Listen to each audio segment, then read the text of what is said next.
हाँ, प्रेम तो इंसान की एक नैसर्गिक वो है, फितरत है, हाँ। वो तो होगा ही होगा। पर फाइनली जिस लेडी से मतलब मेरा विवाह हुआ, मुझे लगता है कि उससे श्रेष्ठतम महिला मुझे जीवन में कभी मिल नहीं सकती थी।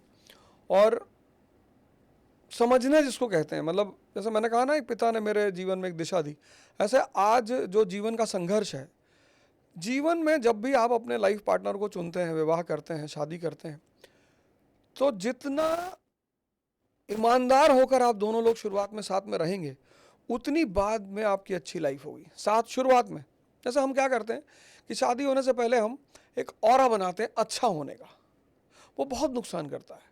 शुरुआत में हम क्या करते हैं, एक गिलास में 2 स्ट्रॉ डाल के साथ में पीते हैं। आपको जीवन के अंतिम तक जैसे रहना है वैसे ही आप शुरुआत करिए। मतलब हम इलाहाबाद में रहते थे, तैयारी कर रहे थे, तो हमारी श्रीमती जी हैं, वो बेचारी आती थी, मतलब उनको पता था ये आदमी चावल उबाल के खा रहा है, अभी कुछ है नहीं, सारा स्ट्रगल का फेस चल रहा है। लेकिन मैंने उस लेडी को कभी कोई कहानी नहीं सुनाई, अपना पूरा घर बता दिया कि देखो मेरा घर ऐसा है, मेरे घर में ऐसी ऐसी बात है। उस कहते ना कि बेईमानी में भी एक ईमानदारी काम करती है।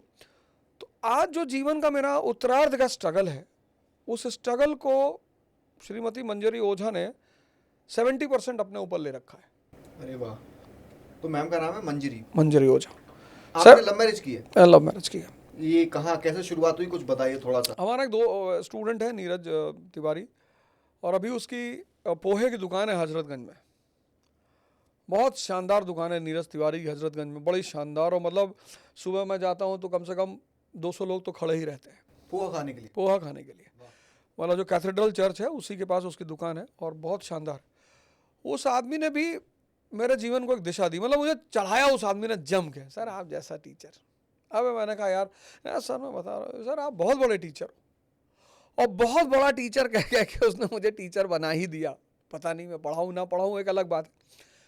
तो जब मैं पहली क्लास लेने गया शगुन IAS एकेडमी में इलाहाबाद में, तो वो वहाँ स्टूडेंट था, और वो 2 महीने बाद एट रैंडम चला आया था कि देखें कौन पढ़ा रहा है।